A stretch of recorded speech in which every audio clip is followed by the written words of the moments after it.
Okay, ನಮಸ್ತೆ sir. ನಮ್ಮ ಹೆಸರು ಬಂದು ಶಶಿಕುಮಾರ್ ಅಂತ. ಕರ್ನಾಟಕ ನಮ್ಮದು, ಬಳ್ಳಾರಿ ಜಿಲ್ಲೆ, ಬಳ್ಳಾರಿ ತಾಲೂಕು. ಏನಂದರೆ ಈಗ ರ್ಯಾಲೋ ನಾವು ಟ್ರಾನ್ಸ್ಪ್ಲಾಂಟರ್ ತಂದಿದ್ವಿ. ಟ್ರಾನ್ಸ್ಪ್ಲಾಂಟರ್ ನೋಡಿದ್ವಿ ನಾವು, ನಮಗೆ ಅದು ಸ್ವಲ್ಪ ಬೆಸ್ಟ್ ಅನಿಸಿತು. ಅಂದರೆ ಅವರು ಮಾರ್ಕೊಳಕ್ಕಾಗಿ ಅಂತ ನಾವು ಅವ್ರು ಹೇಳ್ತಾಯಿಲ್ಲ ಯೂಟ್ಯೂಬಲ್ಲಿ. ಏನಂದರೆ ರ್ಯಾಲೋದಲ್ಲಿ ಸರ್ವಿಸ್ ಹಂಗೆ ಇದೆ, ಅದರಲ್ಲಿ ಬೇಸಿಕ್ಸು ಎಲ್ಲ ಚೆನ್ನಾಗಿದೆ. ಅದಕ್ಕೋಸ್ಕರ ಪರ್ಪಸ್ ಆಗಿ ನಾವು ಅದನ್ನು ರ್ಯಾಲೋದಲ್ಲಿ ಟ್ರಾನ್ಸ್ಪ್ಲಾಂಟರ್ ತೊಗೊಂಡಿದ್ದೀವಿ. ಅದೇನೆಂದರೆ ನಾವು ತೊಗೊಂಡಿದ್ದ ಕಾರಣ ಏನಂದರೆ, ನಾವು ನಮ್ಮ ಕಡೆ ಎಲ್ಲ ಭತ್ತ ನಾಟಿ ಮಾಡೋಕ್ಕೆ ಲೇಬರ್ ಸಮಸ್ಯೆ ಭಾಳ ಇದೆ.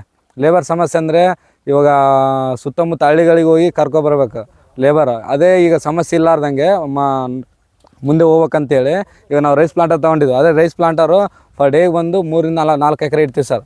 4 ಎಕರೆ ಇಟ್ಟರೆ ಅದು ಲೇಬರ್ಗಾನೇ ಬೇಕಾಗಿಲ್ಲ ಸರ್. ಒಬ್ಬರು ಡ್ರೈವ್ ಮಾಡೋಕೆ ಒಬ್ರು ಬೇಕು ಸರ್. ಇಬ್ಬರು ಲೇಬರ್ ಇದ್ರೂ ಸಾಕು ಸರ್. ಒಬ್ರಿದ್ರೂ ನಡೀತೆ.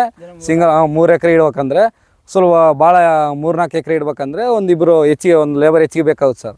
ಅದೇ ಕಾರಣ 30ಇಂದ 40 ಬರುತ್ತೆ ಅವು ಸೈಡ್ ಲಾಕ್ಸು. ಇದು 45ಇಂದ 50ವರೆಗೆ ಇರುತ್ತೆ ಸರ್. ಮೇ ಬಿ 45ಇಂದ 50 ಅಬೋ 45 ಅಬೋ ಇರುತ್ತೆ ಸರ್. ಇದರಲ್ಲಿ ಬೇಕಾದ್ರೆ ಸೈಡ್ ಲಾಕ್ ಬೇಕಾದ್ರೆ ನೋಡ್ಕೊರಿ ಸರ್. ಬೇಕಾದ್ರೆ ಇಲ್ಲೆಲ್ಲ ನೋಡ್ಕೊರಿ ಸರ್. ಸೈಡ್ ಲಾಕ್ ಹೆಂಗೆ ಕಾಣ್ತಿದೆ ನೋಡಿ ಸರ್. ಈ ಥರ ಇರುತ್ತೆ ಸರ್ ಸೈಡ್ ಲಾಕ್ ಬಂದು.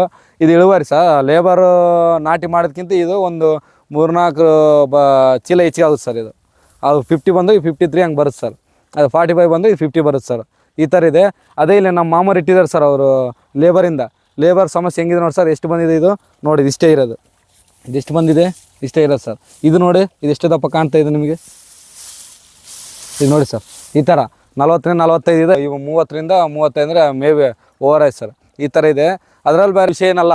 ನರ್ಸರಿ ಹಾಕ್ಕೊಳತ್ನಾಗೆ ಅವ್ರು ಹೇಳ್ತಾ ಇದ್ದಾರೆ, ಟಿಲ್ಲರ್ ಹೊಡ್ಕೊಂಡು ಮಣ್ಣು ಬೇಸು ಹಳ್ಳಿಲ್ದಂಗೆ, ಸಣ್ಣ ಕಲ್ಲು ಇಲ್ದಂಗೆ ಸ್ವಲ್ಪ ಎರೆಮಣ್ಣು ಆಗುತ್ತೆ. ಎರೆಮಣ್ಣು ಆದರೆ ಅದರೊಂದು 3 ಲೇಬರ್ ಇದ್ದರೆ ಆರಾಮಾಗಿ ನಾವು ಸೀಟ್ ಕೊಡ್ತಾರೆ. ಅದು ಸೀಟ್ ಪೇಪರ್ ಹಾಕಿ, ಪೇಪರ್ ಏನು ದೊಡ್ಡ ವಿಷಯ ಅಲ್ಲ ಸರ್. ಪೇಪರ್ ಹಾಕ್ಕೊಂಡು ಅದ್ರ ಮೇಲೆ ಸ್ವಲ್ಪ ಒಂದು ದಿನ ಆದಮೇಲೆ ಮರುದಿನ ಮಣ್ಣು ತಗೊಂಡು ಕೆಸರು ಅದ್ರ ಮೇಲೆ ಹಿಂಗೆ ಹಾಕಿ ಬೆಡ್ ಕೊಡ್ತಾರೆ ಸರ್. ಇದು ಕೊಡ್ತಾರೆ ಸರ್. ಅದು ಫ್ರೇಮ್ ಕೊಡ್ತಾರೆ. ಫ್ರೇಮ್ ಮೇಲೆ ಮಿಷನ್ ಕೊಡ್ತಾರೆ. ಮಿಷನಿಂದ ಕಾಳು ಹಾಕಿದರೆ ಅದೇ ಆರಾಮಾಗಿ. ಅದೇನು ದೊಡ್ಡ ವಿಷಯ ಏನಲ್ಲ ಸರ್. ನಮಗೆ ಬೀಜ ಹಾಕೋದು, ನಾಟಿ ಮಾಡೋದು ದೊಡ್ಡ ವಿಷಯ ಅಲ್ಲ ಸರ್.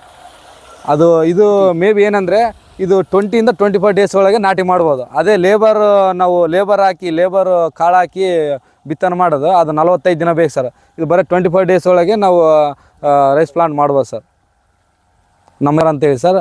ಇದೇನೆಂದರೆ ನಾವು ಆರಾಮಾಗಿ ನಮ್ಮ ರೈತರು 10 ಎಕರೆ ಇದ್ದ ರೈತರು ಆರಾಮಾಗಿ ತೊಗೋಬೋದು ಸರ್. ಏನೋ ನಾನೇ ರೆಕಮೆಂಡ್ ಮಾಡೋಕತ್ತೀನಿ ಸರ್ ಅಂತ ಏನಿಲ್ಲ. ರೈತರಿಗೆ ಬೆಸ್ಟ್ ಅಂತಂದೇಳಿ ಹೇಳಕತ್ತಿದ್ದೀನಿ ಸರ್. ಯಾರಾದರೂ ನಾವು ಏನಂತ ಹೇಳಕತ್ತೀವಿ ಅಂದರೆ, ಯೂಟ್ಯೂಬಲ್ಲಿ ನೋಡಿ ನಾವು ಭಯಪಡಬೇಕಾಗಿಲ್ಲ ಸರ್. ಏನಂದರೆ ನಾವು ಯೂಟ್ಯೂಬಲ್ಲಿ ನೋಡಿ ಫಸ್ಟ್ ಭಯಪಟ್ಟಿದ್ದು, ಆದಮೇಲೆ ನಾಟಿ ಮಾಡಿದ್ಮೇಲೆ ನನಗೆ ಬೆಸ್ಟ್ ಅನಿಸಿದೆ ಸರ್. ಈಗ ಡಿಸ್ಟೆನ್ಸ್ ನೋಡಿ ಸರ್. ಇದು ಎಷ್ಟು ಗಾಳಿ ಆಡ್ತಾ ಇದೆ ಅಂದರೆ, ಹಂಗೆ ಇದು ಲೈನ್ಸ್ ಕಾಣ್ತಾ ಇದೆ. ಹಿಂಗೆ ಲೈನ್ ಇರುತ್ತೆ, ಈ ಕಡೆ